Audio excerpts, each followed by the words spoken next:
Never stop doing these 10 things as a crocheter. Hello everybody, my name is Amanda. You are watching Craft with Autonomous, where I give you the knowledge and confidence to craft it yourself. If you caught my last video, I went through 10 things that I do as a crocheter that I kind of really need to stop doing. It was a very playful, lighthearted video, kind of ribbing myself over some of my worser crochet habits. But I thought I would do a follow-up to that video on a little bit more positive of a note and go over 10 things that I never want to quit doing as a crocheter. Again, I'm going to kind of playfully be talking to future me, because I'm also going to use this video as a way to hold myself accountable, and that anytime in the future I come back and watch this, I can be reminded, oh yeah, these are 10 things that are really important to me with crocheting, and I want to never stop doing these. So let's talk to future Amanda and remind her about these 10 things she should never stop doing as a crocheter. Number 1, never stop trying new things. Once upon a time when you were learning crochet, crochet itself was a new thing, and think of how fun and exciting that was. While you've learned a lot about crochet, there is always more to explore, so keep trying new things, and you might just find your new favorite crochet method. The second thing to never stop doing is designing projects. Again, remember when you were learning to crochet and you weren't quite sure how to read patterns, but you knew the basic stitches and you were just going crazy and throwing stitches together and designing things? It was so much fun, right? And it was really neat seeing the way that just by using crochet stitches, you can make all sorts of wild things. So never stop designing projects and stretching the limits of your creativity. The third thing that you must never stop doing, Amanda, this is a very important one. Pay attention here.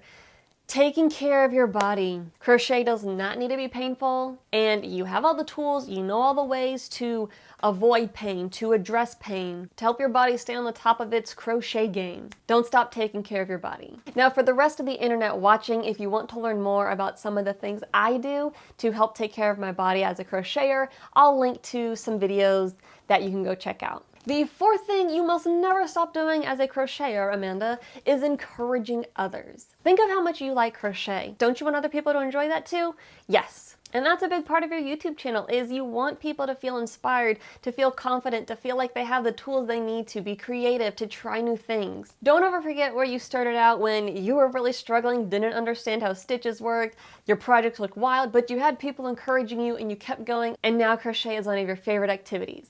Keep passing that energy forward. In a similar vein, the fifth thing to never stop doing as a crocheter is sharing with others what you've learned. Filming me can definitely say that one of the most rewarding aspects of having a YouTube channel is when someone comments on a video and they let me know that, hey, this video is the thing that helped them finally figure out whatever crochet thing, or finally gave them the confidence to try such and such crochet thing. And future Amanda, I know that that's going to still be something you really, really enjoy.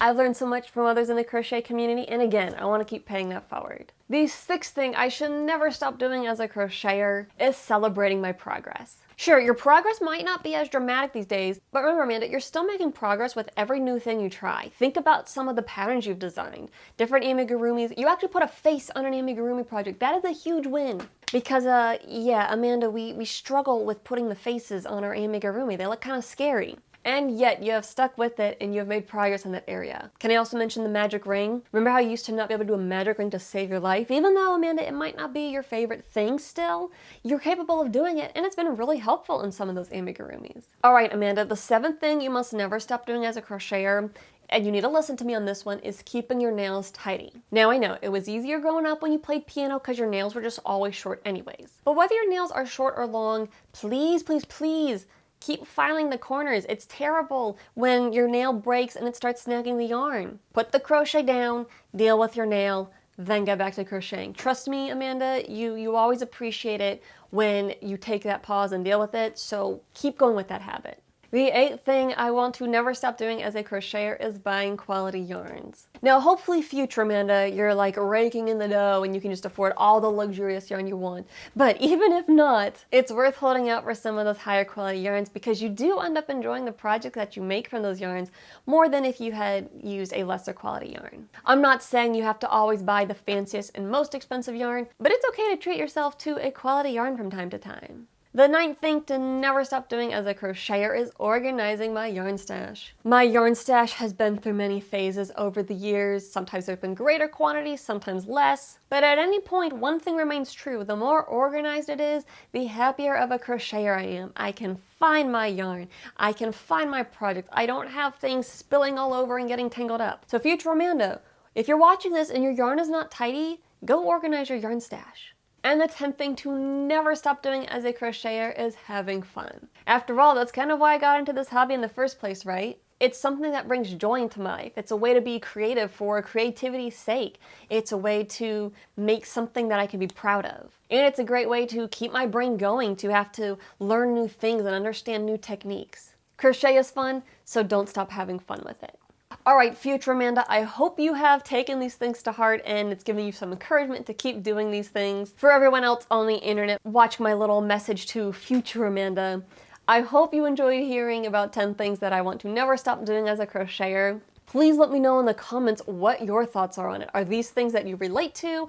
Are these things that you're like, they're not a big deal? Do you have other things that you think as crocheters we should never stop doing? I'd love to hear your thoughts. Thank you so much for watching and happy crafting.